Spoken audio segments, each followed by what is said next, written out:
Let me go ahead and introduce Bill James. Bill graduated from West Point in 1972 with a concentration in physics and nuclear engineering. He is an NCAA All-American wrestler and an infantry veteran. Bill worked for Honeywell, setting up factories in the U.S. and Europe.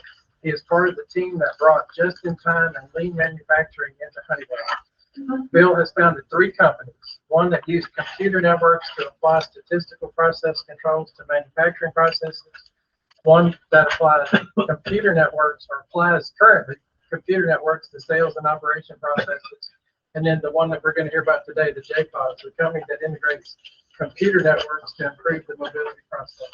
Bill, we are very glad to have you today, and I'm going to let you get started. Thank you. Okay. Thank you guys for coming and listening to this. And I'm here because I want to recruit everybody to help build this, what we're going to build. Okay.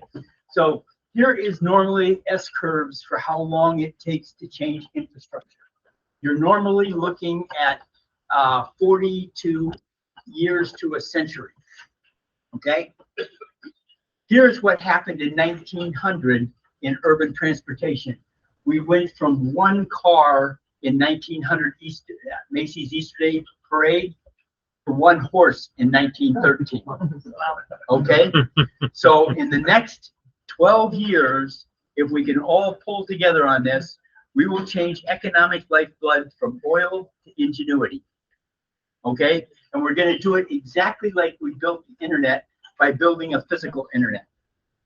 Okay, currently in Texas, transportation costs us about 107 billion a year. In the U.S., it's 2.76 trillion a year. 69% of that is urban, and that's our niche, is highly repetitive urban transportation of payloads less than 500 kilos or 1,200 pounds. Okay, this is how hard it's going to be to do this. 8 presidents have called for us to end foreign oil addiction. We still import 6 million barrels a day. We've been fighting the oil war since 1991. I was talking to some of my classmates in 1998 about we've been fighting these oil wars, and we decided that we needed to do something about it. And so what you're going to see today is what we created. Our team, Charlie was the commanding general for the Army's Transportation Command. He was also the commanding general for the U.S. Logistics for the invasion of Iraq. David Sanders, another one of my classmates. Brenda created Pickup. Wait, Brenda. Okay. And we got a really good crew, and we need a much bigger one. So if you want to join it, let me know. We have ways of sharing equity. This is some of the background that Eric was just talking about. Software I wrote was Best New High-Tech Product of the Year. Apple invited me on a couple of national tours.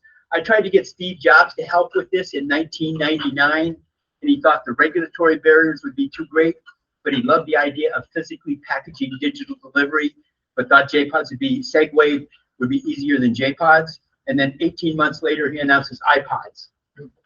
Okay, so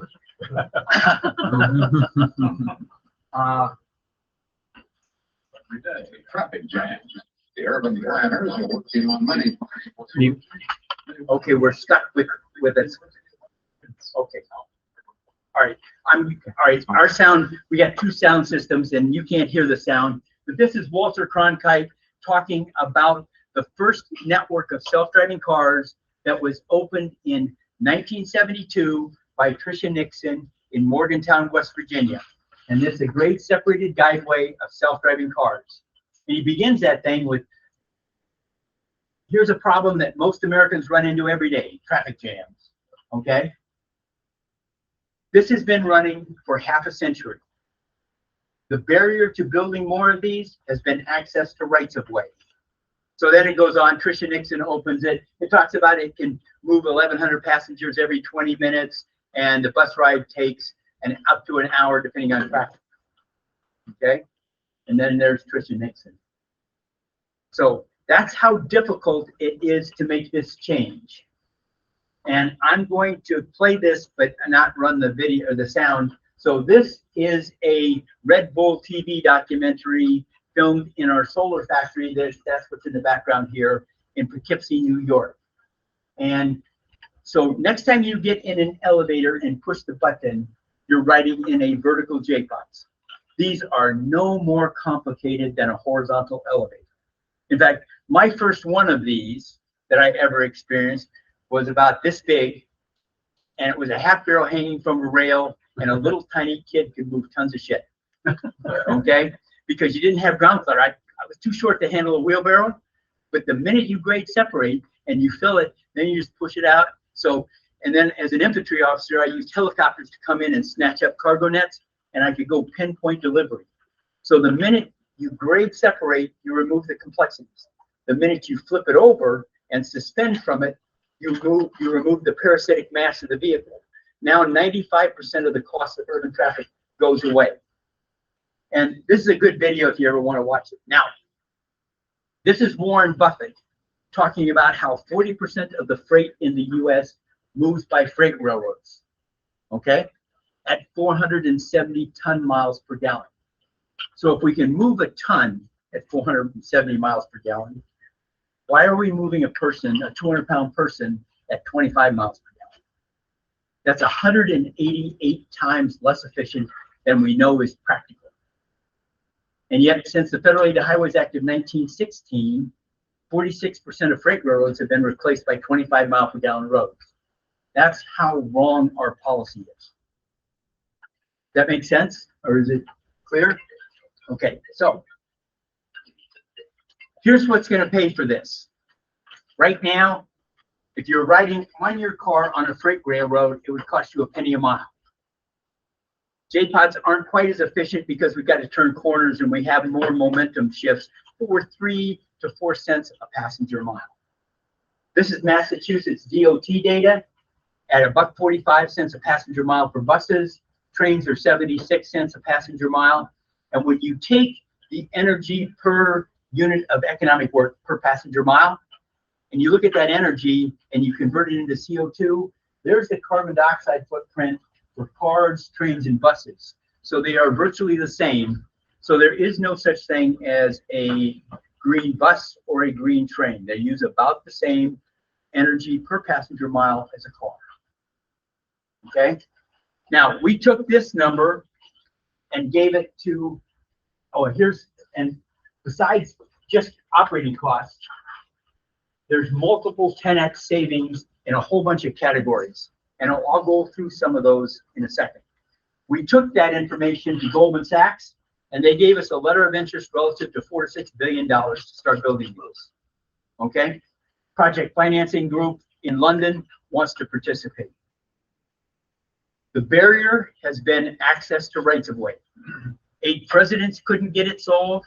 World leaders since Kyoto in 1992 haven't gotten anything significantly done on climate change because of this access to rights of way problem. We had the identical problem in communications until the courts declared the federal communications monopoly unconstitutional in 1982. On September 8th, 2022, the North Central Texas Coalition of Governments approved JPods to be deployed by the cities in the area. And I think that the Set 82 court decision and that vote by the COG in September are going to go down in the history books of when the trigger tripped. Okay? What they agreed to is the 5x5 standard, which says if we're 5 times more efficient than roads, we pay 5% of gross revenues, and we're regulated by the Department of Insurance theme park standards. Okay? That gives us, and I'll go through the 10x benefits of that. So, theme parks have 0.9 to 3.4 injuries per million. Department of Transportation has 11,200 injuries per million. So you get a 3,000 to 10,000 times better safety record. If you ever get hurt in a JPod, you should sue me personally. Okay? Because we're better engineers than that. Okay? We should be able to out-engineer Darwin, people striving for the Darwin Award. Morgantown has been running for half a century, 5 minor injuries, 2.4 million serious injuries a year on roads. So this level of injury is inexcusable. Once we start building, what will trigger is the prime law of networks. And that is that the value of a network goes up exponentially based upon the number of interconnected nodes divided by the packet size. Okay? So when you get on a bus, your packet size is 10, 20 trips, people trying to make trips. When you get in your personal car, it's personal. So the objective is to personalize this stuff. And if you look at mass transit, it's at $202 million a mile. We're at somewhere around, I'm going to shift it to $20 million a mile because I got to justify my numbers to Perot systems. The other thing is stations. Right now, you got to go way over here to get to the dart. When you build these, stations can be as small as 2 parking spaces. Okay, that lets us create many more nodes. That makes sense? Okay, this is critically important. This idea of mesh networks, not hub and spoke like Dart. Now, I think Dart's a spectacular resource, and we will build feeder networks to Dart all over the place, and that will expand the value of Dart dramatically. So here's the capital cost: $202 million a mile for light rail. Cars use about 2,300 square feet per car, 3.4 to 8 parking spaces per car. Who pays for that?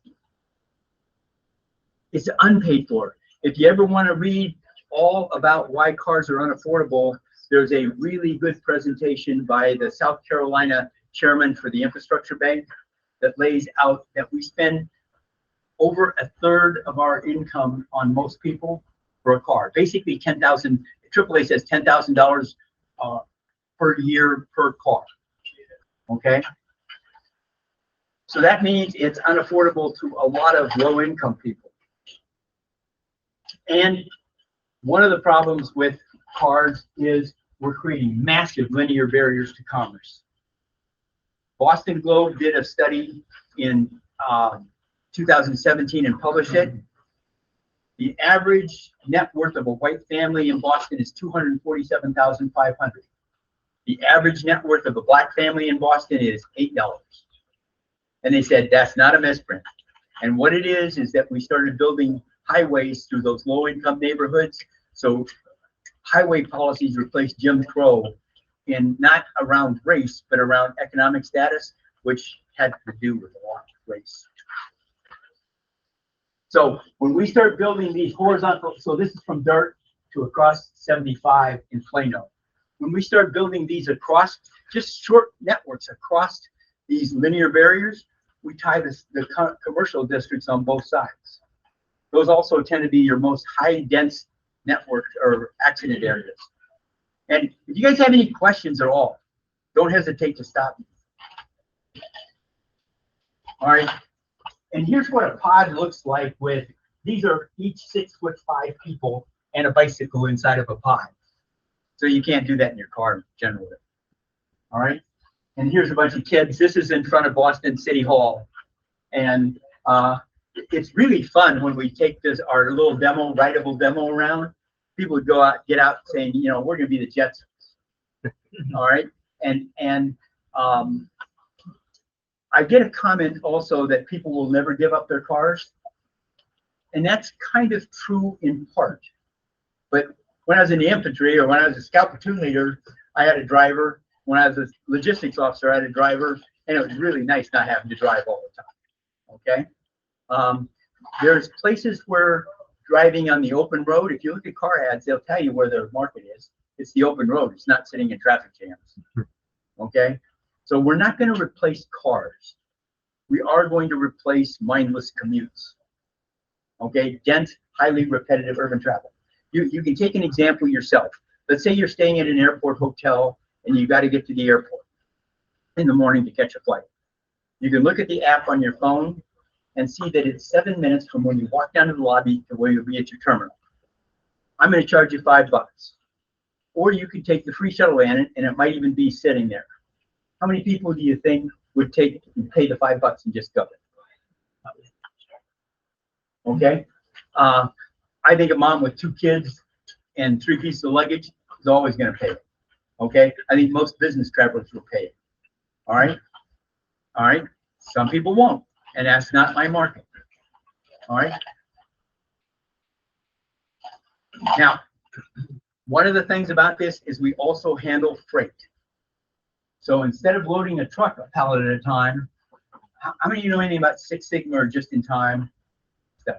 Okay, so streaming packets. So we have 20 trillion little red blood cells in our body, and I don't have to outrun the tiger. I just have to outrun you.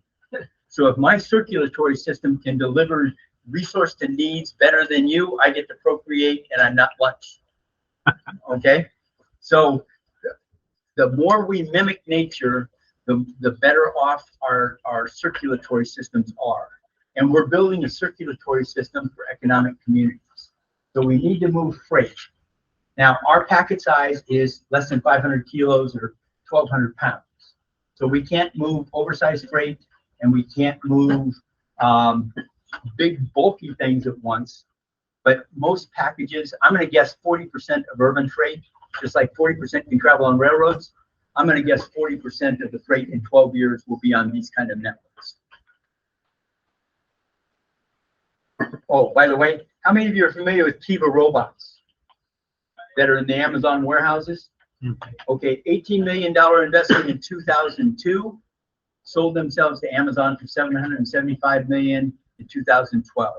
So a 45x return on investment. That's the scale when you set this, when you change your scope of work and operate in a constrained environment. Fortune magazine just published an article a little bit ago about $100 billion going nowhere on the self-driving cars, on Ford just writing off $2 billion on its self-driving car effort, about the complexities. So my analogy to that is, I had a Motorola Razr cell phone, which was, if you've had one or seen one, they were beautifully engineered, a spectacularly good device on the analog network. When Apple came out with the iPhone in 2007, it wiped out the Razr. Okay, I switched mine, so did a lot of other people. It was a digital device on a digital network. What we're doing with these pod networks is your grade separate. Now you can digitize the network and the device, as opposed to a digital car on the road. Uber is an example of a brilliantly executed idea of a digital device, but it's still on the analog road, and they've lost a lot of money. Okay, they are going to be effective, and my guess is as soon as we start building, Apple, Google, and Waymo, all these guys are going to realize that this is just another computer network. And they're going to sit there and say, yeah, driving cars on the roads is a 15 to 20% of the market. Grade separated guideways are probably 60% of the market in cities. The rest is all bicycles and walking. Does that make sense to you guys? Okay, so millions of jobs were created building the internet. Millions of jobs will be created digitizing both energy and transportation. Okay, that's what physical internet's a registered trademark of mine. And I think the reason you see the Internet of Things instead of physical internet is because I already owned all of that stuff back before ITO started. Yeah. Oops. Okay, so here's my daughter working on a milling machine. So we got to teach our kids how to make stuff. All right, and this is that solar factory in New York that the documentary was filmed in, and you can see a couple of JPods right there and the laminators.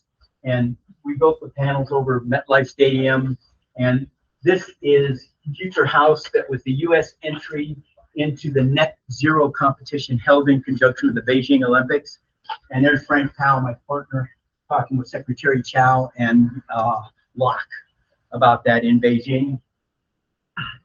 We know how to do this. The problem with solar on roofs is every time you build one, you've saturated your market. Every time you put it on somebody's house, now you got to go find a whole nother customer. There's no recurring sales. Okay? when we start building these over JPod guideways, I'm consuming a megawatt per mile. I'm generating 5.5 megawatt hours per mile of guideway per day. So transportation has always been the catalyst for changing energy systems. Paddle a boat, build a water wheel. Sail a ship, build a windmill. Ride a horse, harness it to a plow. In the 1860s, railroads, after they chopped down every tree anywhere near anything, converted their engines to burning coal and oil. And oil, there's a good graph from the Dallas Fed, I should put it in here. Oil in current dollars in the 1860s was $150 a barrel.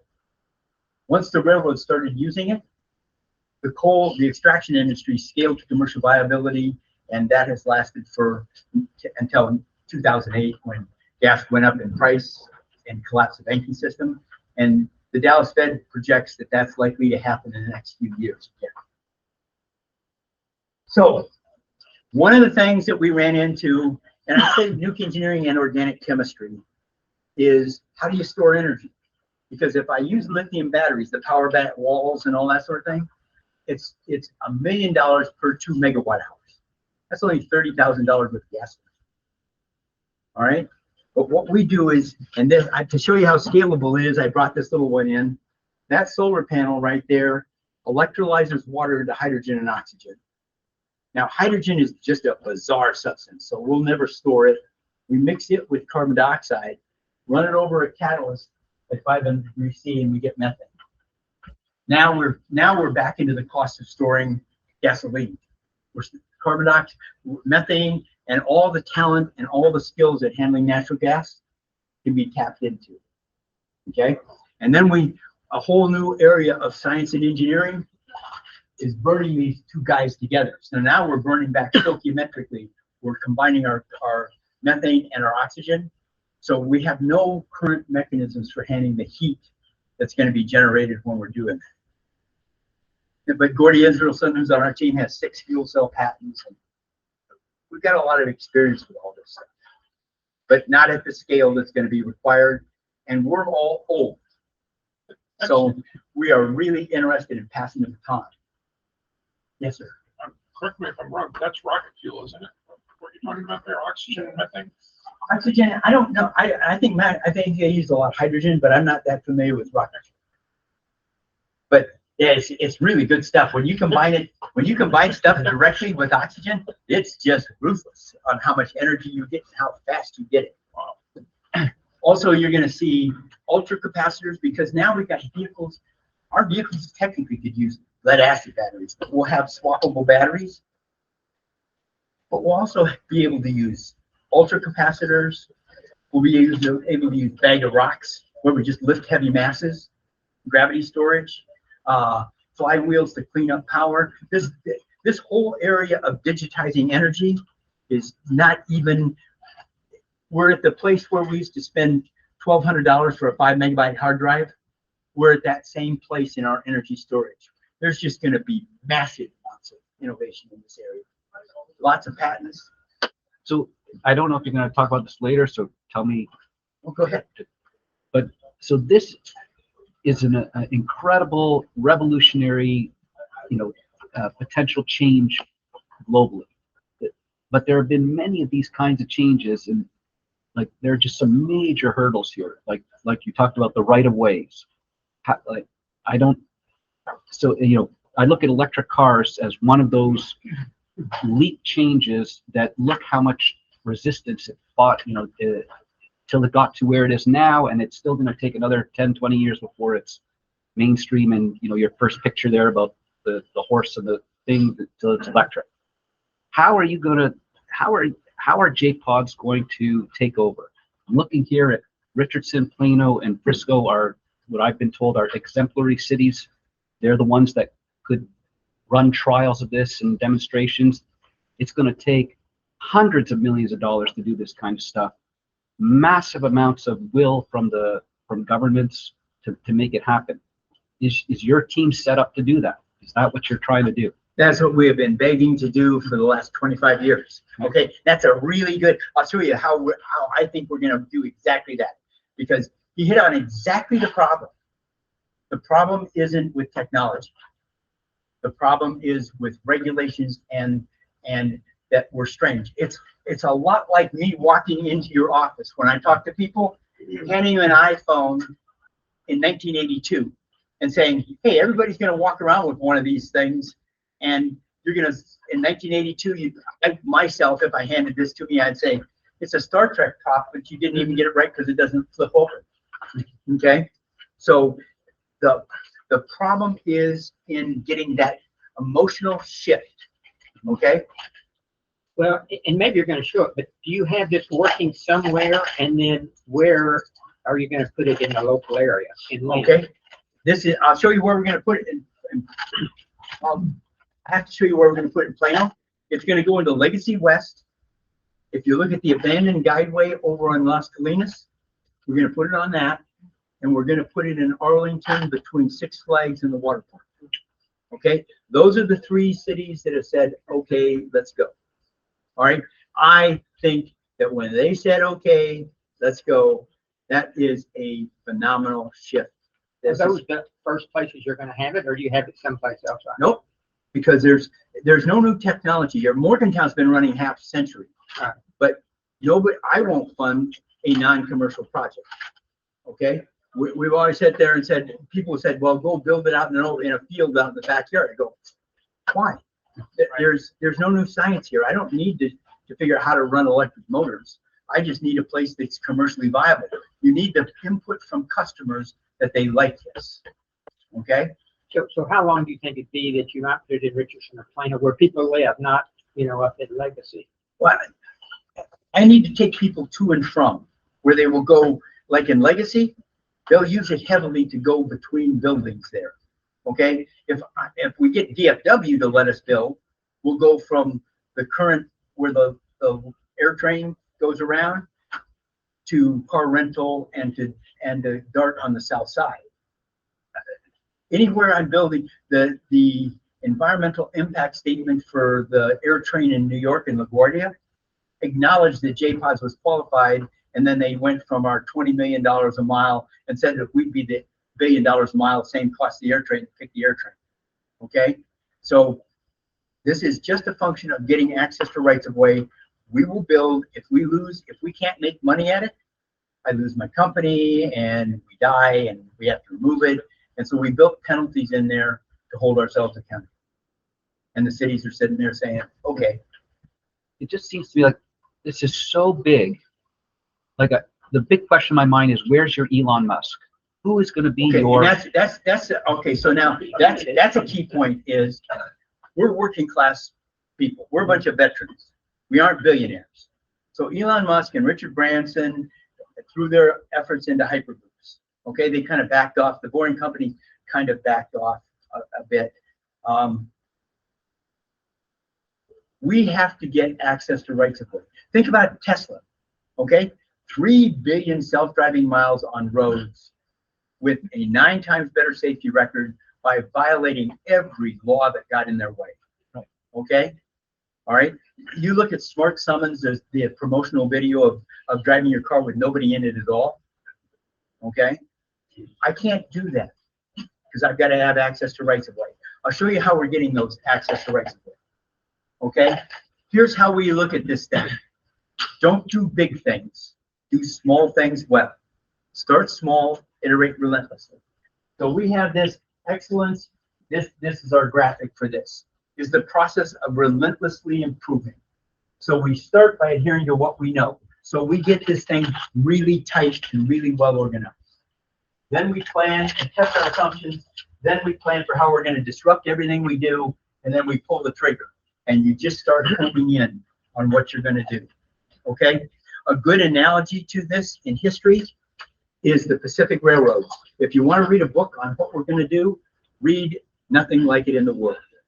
So 1862, the Pacific Railroad Act was passed, but it was set up where you couldn't fund it. 1864, they fixed it. 1865, they built 10 miles. 1869, they opened the 2,000 miles. Okay? So once they got ramped up and they started doing small things well, they got, a crew was 9 months long. but it was moving at 1 to 10 miles per day per crew. Okay? And with hand tools, no automatics. They didn't even use nitroglycerin for drilling their tunnels. They did it with black powder and hand drills. Okay? So that's exactly what we're going to do is we're going to start small and iterate relentlessly.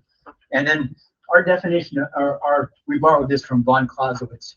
Power is the will and ability to win applied to achieving your objective. So the ability to win is rallying your people. Hence my recruiting you guys to help. Okay? Belief, faith, sweat, tears. Ability is how well you manage. Leadership gives it direction. Objective is who does what, why, when, where. Okay? So we're going to start that process. And then what we do is we create lots and lots of software that we can give away. So this is an example of how you can design networks, and this is free software anybody can download. I'm going to make an army of 16-year-old hackers designing networks in their own community, and we have a way to share equity with those people who design networks that can be funded. Okay? So you look at it and say, figure out what it should look like, where you want it to go, throw it in there, and pretend, and then we'll come and build. Okay? And then here's what simulation software that time, again, DFW up to car rental, and then down into Arlington. And it calculates how many pods we need and a whole bunch of stuff. And we have all these cost curves and stuff that we can give out. So we are going to recruit anybody that wants to download our software and try to build networks.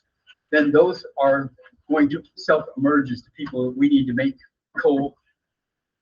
co-founders with.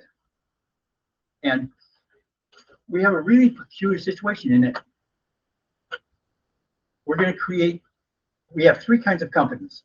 JPods is a bunch of geeks eating chocolate, drinking coffee, working 18 hours a day on code and standards. Master mobility companies are the construction companies that build the guidebooks.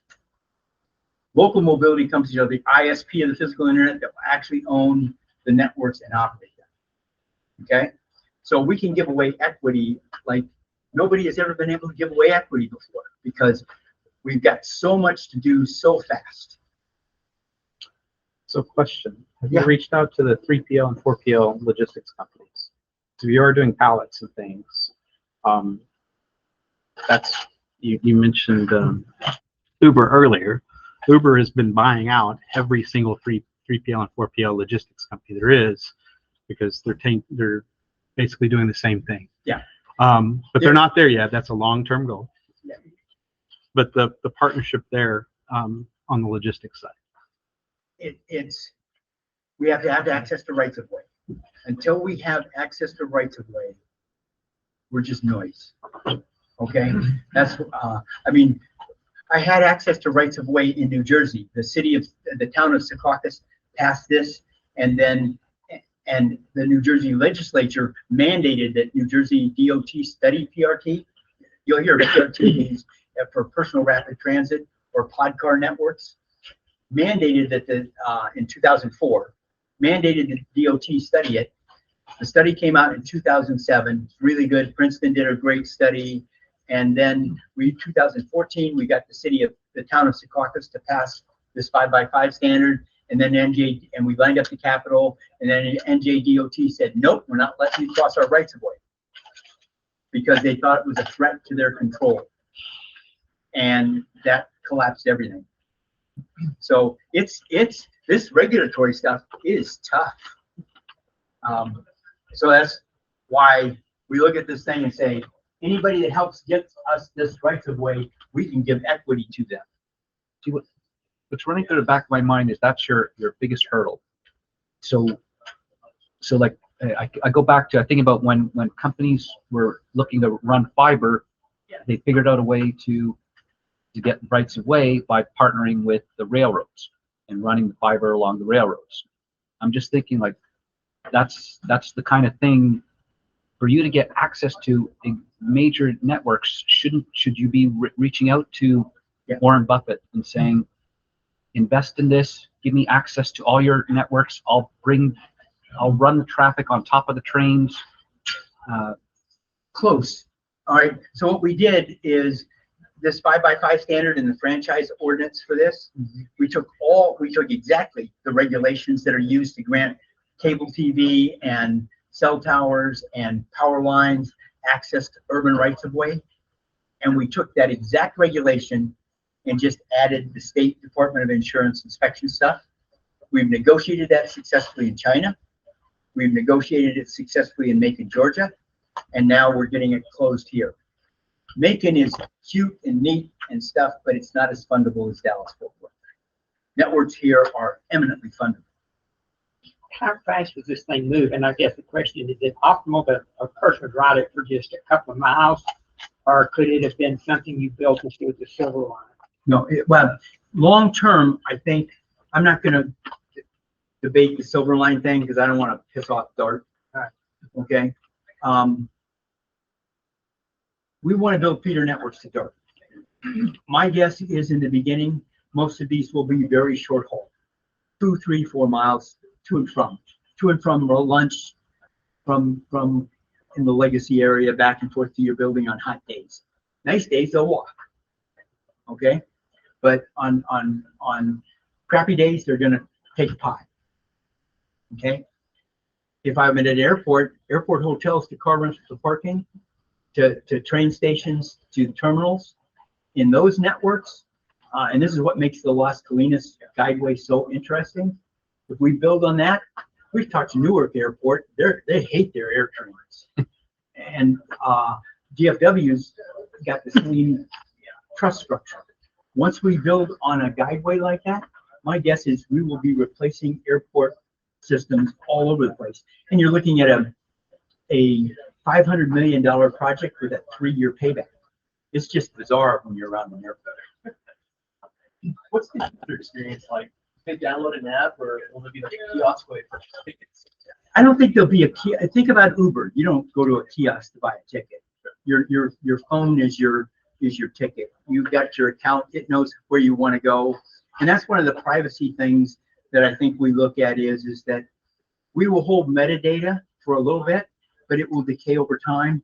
But all of your data will be in your own personal device, so that we can't be subpoenaed for things that don't make sense, and we don't fight that battle because your data belongs to you.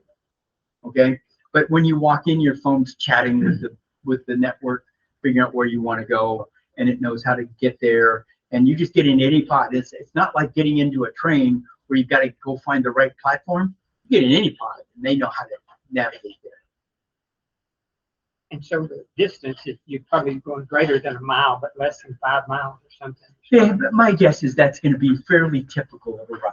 Now, long term, I think one of the things I gave to COG and why they moved us up is that they were so working heavily on the high-speed rail between Dallas and Fort Worth, and I took one of those rendering, those simulation things, and I showed them it at 100 kilometers an hour, which is not very fast.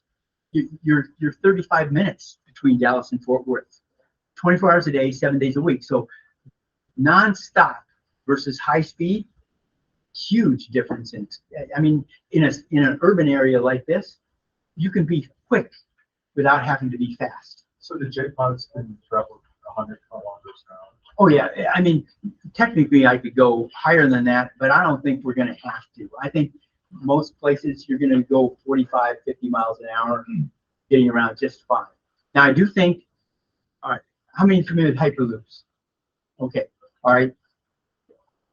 I do think that there will be tube networks, all right, where you suck all the air out. No, but I don't think they're going to be 500, 700 mile an hour tube networks like Musk and Branson are thinking about. I think they're going to be 150 miles an hour maybe, and they're going to be from here to Houston and here to Tulsa and Oklahoma City. They're going to be regional answers to this network, and they're not going to be super fast, but they will be faster than going to an airport, waiting for an airplane, getting on an airplane, getting off an airplane, getting to car rental. Then you can do it that way. Okay, it's going to be on value. It's not going to be on speed. So I want to ask you about the JPods themselves. So, you know, there are companies around the world that manufacture chairlifts and cable systems. They're used all over Europe, like in Barcelona, to get around the city, things like that. The issue with these is that you can only go as fast as the vehicle, the pod in front of you. So how are you, like, you have to first of all go from rest to speed, and you can't go faster than the one in front of you. So that's all True. unless can't. you have a way to. But no, I don't need to. Okay. All right, because the network, I can run these, unlike a cable car that has a significant distance between them. I can run these things. If I'm running at 40 miles an hour and I'm running with a quarter-second headway, I'm this far apart. And in robot world, that's forever. Okay, that's not a problem. All right, if I'm a half-second apart, I'm, you know. Right, but you still have to have the loading and unloading. No, but you exit a traveling rail. Oh, that we didn't see that. We cut off that movie. All right, think about a freeway. These are constructed the same way. You have traveling guideways and you have exit. So you exit the traveling guideway to stop. Got it. So you never, the traveling guideways never stop. Okay, so it's not like a chairlift where everybody gets on at the same place. Nope. And then okay. No, it's a mesh network, and you don't ride with strangers. You don't get in with somebody else. All right. One of the things that's in that Red Bull TV documentary is, and he's a famous rap singer. He was talking about what if I get in a pod with 4 other people and they want to go there and I want to go over here. Well, you don't get in with strangers. All right. 2 reasons I don't want that is, 1, contagion. And the second is I don't want to be responsible for your security when you're traveling. You get in, it's just like an Uber or a personal car. You get in, tell it where you want to go, and it takes you personally to your nonstop to your destination. And it is that nonstop, all right, force times mass. Okay, all right. The more times I have to apply force. All right, we're going 30,000 kilometers a second around the sun. We don't care about speed. We only care about stopping and starting. The more I take out, 1 start, stop. All right, in your car, you're stopping and starting, and you're doing 2 tons of parasitic mass every stop start. That's why when you're riding a bicycle, you don't stop. Oh, you may not. Oh. I guess all these cars are talking to another, so when he pulls off the stop, he knows where he can get back in, and he. Yeah, they're robots. They all chat with each other just like robots in a factory or robots anywhere. They're coming in. All right, and I built this stuff for the last 35 years. You know, they don't care. What about cybersecurity? Yeah, all right. So on cybersecurity, we got a pretty good crew on some of this stuff, but everything will be broken into little bits and pieces. And so Mike Casano, who started working for me when he was 15, if you go to the GitHub credits for who put Bitcoin into commercial class, he's on that list. All right. And if I died in a fiery car wreck today, he's going to run JPods because he's one of those wizards that if you want to break into the NSA, get hold of it. Okay. We are incredibly concerned about cybersecurity. So you take and you drive everything into small things that are segmented. So then the whole network, if you broke into one of our machines someplace, and as soon as it sees it and starts corrupting or doing something that we don't want, or we just find that you're doing it, then everything else starts building a defense against that. Okay? And like if you're shipping things in freight, on a freight pod or a cargo pod, every time you open and close it, you got a blockchain event. And it's marking that relative to the change in inventory in that pod. And that's all just really simple stuff to do. Okay? Earlier you showed the economics of the passenger miles. Is that based on a single person in a pod or multiple? That's per passenger mile. So we count 1.54 people per car. That's what DOT said. Metric. I use the exact same metric. Gotcha. I think they're lying a lot, but I use exactly the same numbers. So Just I said, like the big guys. Yeah. Well, yeah, you gotta use their numbers. It's their point. So, yeah, but yes, so I use government numbers for all of that stuff because it just makes it easier for me to just go say, here, go look at Oak Ridge, and there's all the data for energy per passenger mile. I want to ask a couple of questions. Sure. You haven't talked a lot about the propulsion, braking, maintenance, and also if you have some rough estimates in terms of like mean time between failures and how you would basically maintain and support the network. Because Okay. usually when you deploy a network, it's that maintenance and support cost is usually a big factor. And obviously it should be cheaper, but I kind of want to know what roughly the numbers are. Can be. So what kind of propulsion and braking and how are you going to support and maintain these systems? I'll show you this because it's just fun.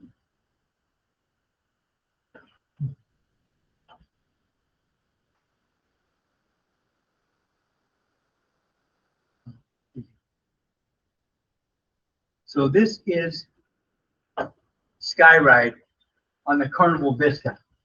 So it's a pedal machine, okay? My friend Scott Olson created this. He's an exercise person. He also created rollerblades, all right?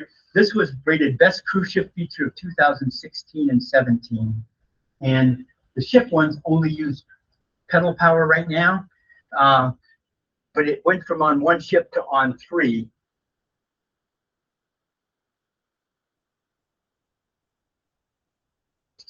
Here's my granddaughter riding on that on one with our robots. Okay, so on this I'm using up in here. I have a 5-watt bogie on this thing. On a standard one, I put 2 to 4 motors per bogie, and I've got 2 bogies per vehicle. What's a bogey? Think of the wheel set under a train is a bogie. So the wheel set that we have is a bogie. So the thing that moves them is actually on the pod, right? It's clamped to the pod. It can be replaced. All right, and I have at least 4 motors per vehicle, all of which individually can drive it. So, okay, all of which are individually controlled. So our point is, when you've got a complex problem, solve it with many, small and many. All right, something fails, they can't all fail at once. Besides that, I've got sensors on every motor. I can see the heat, I can see the vibrations. If one of these fails, it is because of vast negligence. Okay? If you're doing this, is Plano and Arlington the main place you're doing it, or are you doing this in some other cities also? I'm gonna guess that once we start building in Arlington and Plano, we will build in most cities in the world that This have is the congestion. first place you're putting it in. Correct. To be used. And when? So We're lucky. I think we're lucky too, because once this starts, it's gonna be spectacular. You have no idea, is it 5 years from now, or? No, I think we start building this summer. Right. Wow. Yes, sir.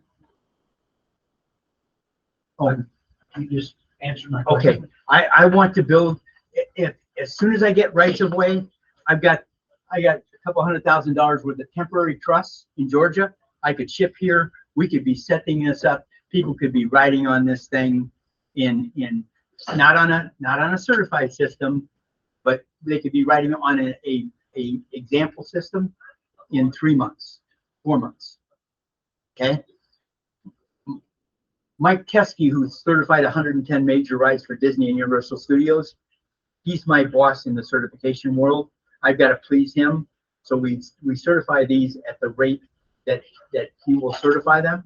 We got a great crew, and we got asked by Georgia to certify the railroad standards, and so Bob Pelletier, who rebuilt the railroads in Iraq for Charlie, he's our railroad expert. He doesn't know how we would comply with or how they apply, but he says we will look at every regulation that any government agency wants, and we will, with great expertise, answer what portions apply, why they don't apply, and how we do apply to give you better standards. Our key thing is we want to comply with the ASTM F24 Department of Insurance in Texas, because we have to have 0.9 injuries per million or less in order to get insurance. And if I give you a 10,000 times better safety record in a city, you don't want it?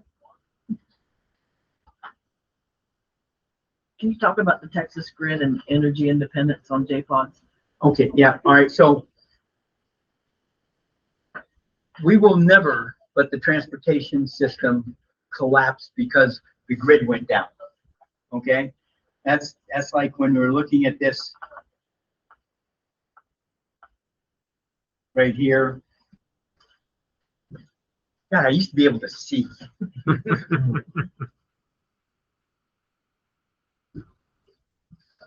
These are the solar collectors designed for over JPod's rails. We arc them because if you've ever seen a solar farm out where they've got a large grid scale solar farm, if they're off by an inch in 100 meters, your eye just sees that angle when they're flat. It sees it. When you arc them like this, our eye forgives it in a minute. Okay? So we arc them like this. We've got 8 years of data on how much we're gathering. This is in Santa Cruz. We're gathering 4 megawatt hours per mile of guideway per day. We're only over the Plantronics, the Earpiece guys parking lot, because Santa Cruz wouldn't let us go over their roads. Okay?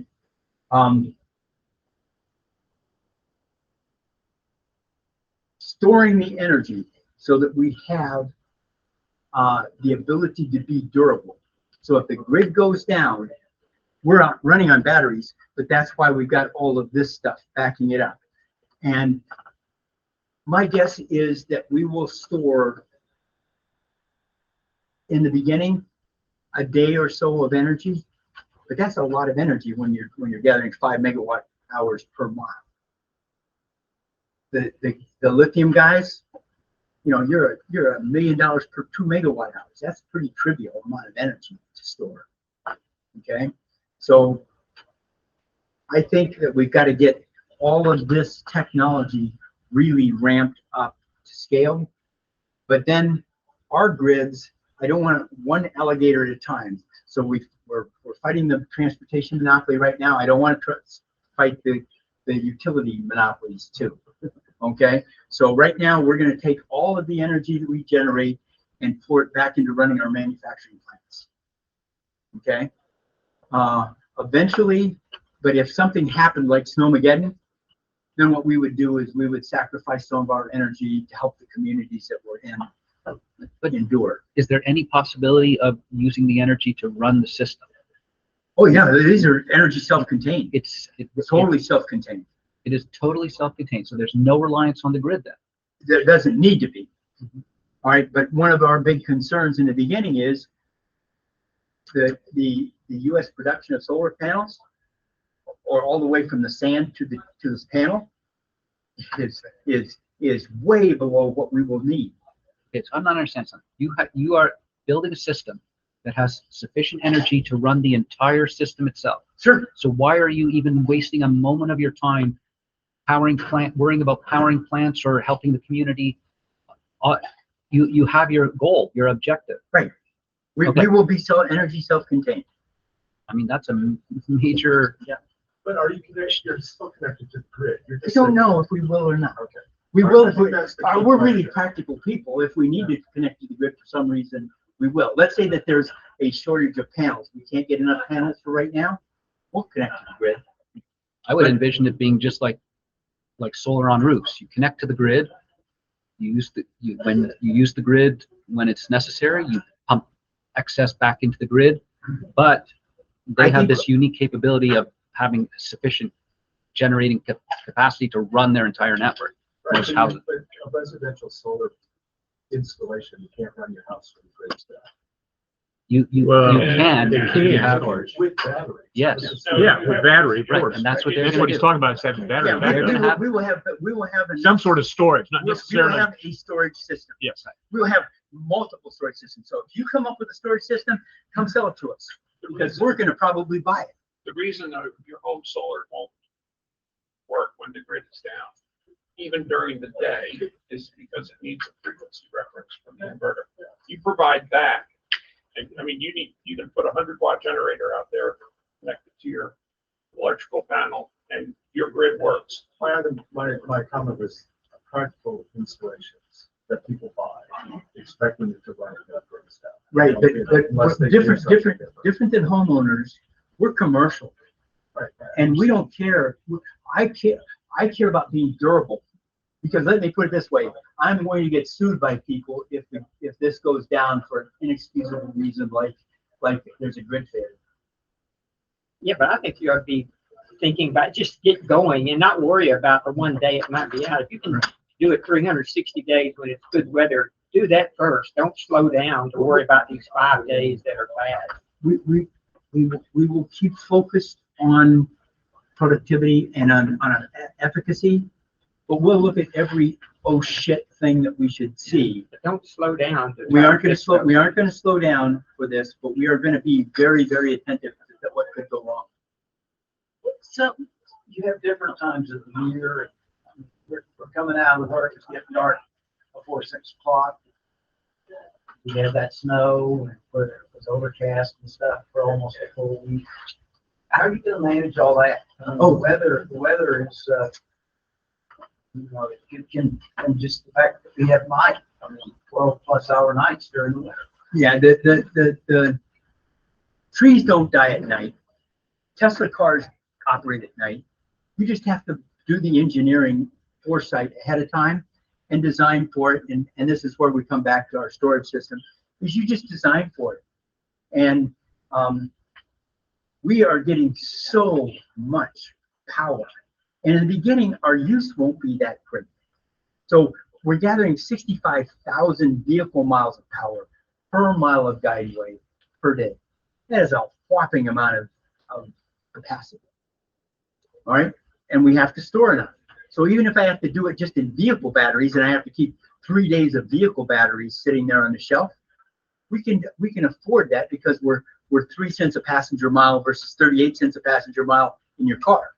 So I have just a gigantic 10x cost reduction that allows me to do that.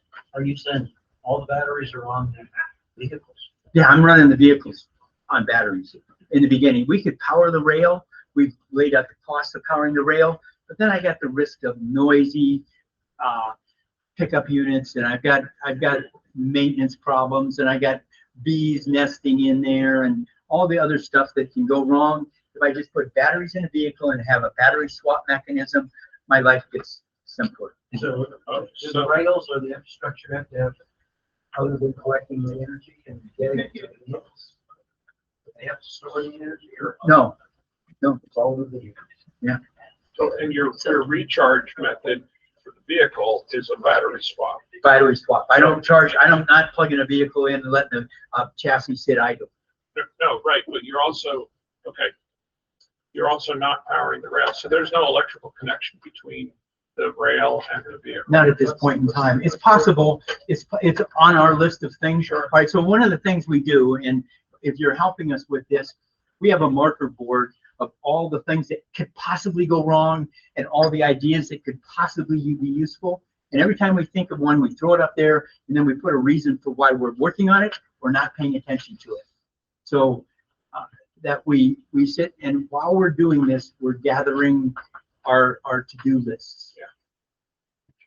I've got a question. So what about the rider experience? Is it climate controlled? Is it handicapped accessible? Yeah, it's roll in and roll out. And then there's robots in there that grab your wheelchair so that, or whatever you're in. So if you have a different configuration, the robot can adapt to it, to lock it in. Same thing with your bicycle, because when you bring your bicycle, this can hold 2 people and 2 bicycles too. Right. And I don't want people moving their bicycles in and out, damaging things. And we're never going to hang one on the outside. You know, there's just people striving to be Darwin Award winners everywhere. Okay, so you look at everything that can go wrong, you design around that. And I love humanity, but we're idiots at times. I'm an idiot at times. Yeah. And so unlike Mind the Gap, you ever been in the subways in New York or any Mind the Gap? There shouldn't be 3 millimeters difference between the edge of this and the the thing, because when you pull into a thing, if there's any deviation, we should have in the station where it listed up and down so that it's coming in line to line. Okay? We got robots. Right. What about climate control? Yeah, because if I make you sweat or if you're cold, you're not gonna pay me. No. And we have a thing we call. HVAC's gonna eat more than the Yeah, transportation it is costs in actually, that Texas. is the single largest component, energy component in the system. It's not transportation, it's creature comforts. HVAC. Yeah. Okay? And, yeah, so, yeah, it's creature comforts though. But Big. Are you gonna, the pods will have creature comforts, will have HVAC? Yeah. Oh, it will? Yeah, Okay. if So we don't. why then were you saying that people will walk on nice days? To me, if you provide HVAC, they're gonna take this all the time, and your model should. Depends on your definition of a nice day. Yeah. If it's 68 or 60, maybe you want to walk instead of. I in New York City, my model for this is New York City. On a nice day, I will walk 4 miles, 5 miles in New York City. And it's, Well, because it's I'm pretty just thinking, to me, that's not to me, the market is anyone who was taking an Uber, a taxi, whoever was taking that alternative transportation is your target market, not people that are out walking, you know. I mean, they're an extra bonus if it's bad What weather. we'll do in this specific thing is, we have, all right, so we also have a thing we call small stings, where we don't have a suggestion box. We have a way that we pay people to fine us if they didn't like their ride for some reason or another, or they had a problem. Is you take this thing and you say, we pay you to write and complain. Yeah, there will be, and we'll make this thing so when you should be able to talk to it in whatever language you speak. Your phone app will talk to you in your own language, in whatever language you speak. So when you're in a foreign country, your phone will tie into the network there and transfer your preference. So let's say you want the cameras off when you're inside the vehicle, because when you're getting in the vehicle, I own you, okay? And I can sit here and say, you're portraying symptoms of COVID, so I'm not taking you to the stadium like you're asking, okay? I will take you to a hospital or I will take you home, but I won't take you to a station. And then when you get out, I close the doors, pull the air out 3 times, nuke the inside with UV, and then if I need to send it off to be cleaned, I will, or I open it back up to be used. Cool. There will always be multiple layers of observations. How much of that's human controlled and how much is machine controlled, we don't know yet what the balance will be, but it will be a combination of the two. Technology Society, I do want to thank you for coming in today. This was a spectacular talk. I mean, really just mind-opening and mind-blowing. And I want to share this little gift with you on behalf of the society. So thank you, and thank you everyone for coming today. This is one of our monthly series